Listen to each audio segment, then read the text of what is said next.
প্ৰায় 11 বছৰমান হৈছে নাও প্ৰস্তুত কৰা। সমস্যা মানে আমাৰ বিশেষকৈ আৰু আমাৰতো আৰু নৈপৰীয়া চহৰ অঞ্চলত জানেই নাও নহ'লে নচলে। যিহেতুকে আমাৰ এতিয়া বাৰিষা কালত নাও নহ'লেই বেমাৰ আজাৰৰ পৰা ধৰি আমাৰ বজাৰ কমাৰ কৰিবলৈতো বা আমাৰ সম্পত্তি গৰু ম'হৰ পৰা ধৰি ধান চপোৱাৰ ক্ষেত্ৰৰ পৰা ধৰি বিশেষকৈ আমাৰ নৈপৰীয়া অঞ্চলত আহু খেতি বেছি কৰা হয়।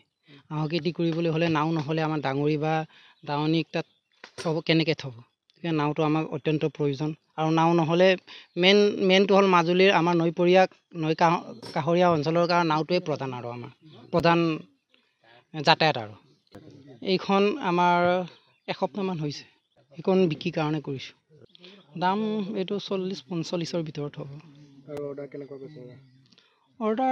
অৰ্ডাৰ ভালেই পাইছোঁ বাৰু, ইমান বেয়া হোৱা নাই। এখন আছিলে এইটোত ডাঙৰ ইঞ্জিন বহাব, এইখনত প্ৰায় 5-6 লাখমানৰ অৰ্ডাৰ হৈছিলে। এইখন বৰ্তমান নিয়াগৈ নাই, বনাই আছোঁ। এইটো কাইলৈৰ ভিতৰত এইটো ডেলিভাৰী হ'ব। ভালকৈ যদি আমাৰ পাৰ্টনাৰ আছে তিনিজনে যদি ভালকৈ লাগোঁ তেতিয়া 5-6 দিনৰ ভিতৰত হয়। কিন্তু 5-6 দিনৰ ভিতৰত কিয় নহয়, আমি কাঠবিলাক আকৌ যোগাৰ কৰোঁতে আমাৰ সময় লাগে, যিহেতুকে কাঠ পাবলৈ বহুত টান হৈছে।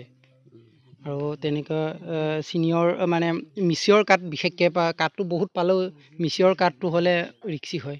যিমান বয়সীয়াল কাঠ হ'লে ভাল হয়, সাৰুৱা হ'ল কাঠটো।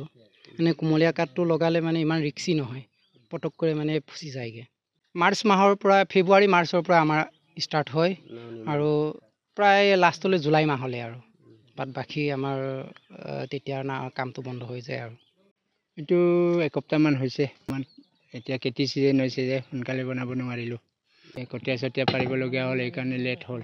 কাঠটো আমি চব এৰিয়াৰ পৰা ভিতৰৰ পৰা আনো, বহুত দূৰৰ পৰা আনো। সমস্যা হয়, বহুত সমস্যা হয়।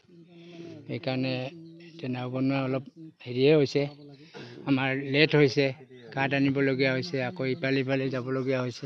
এইটো মোৰ 25 বছৰমান হ'ল পৰিয়াল চলাই আছোঁ। সিদিনা নাও এখন মেচিন নাও এখন বনালোঁ 70 ফুট, সেইটোতো এমাহমান লাগিছে চাগে। অৰ্ডাৰ এতিয়ালৈকে আৰু এখন নাৱৰ অৰ্ডাৰ আছে, দুখন আছে। দুখনটো এতিয়া বনাব লাগে। তিনিজন মানুহ আছে। এই দুজন আছে, এটা উত্তৰ পাৰ গ'ল।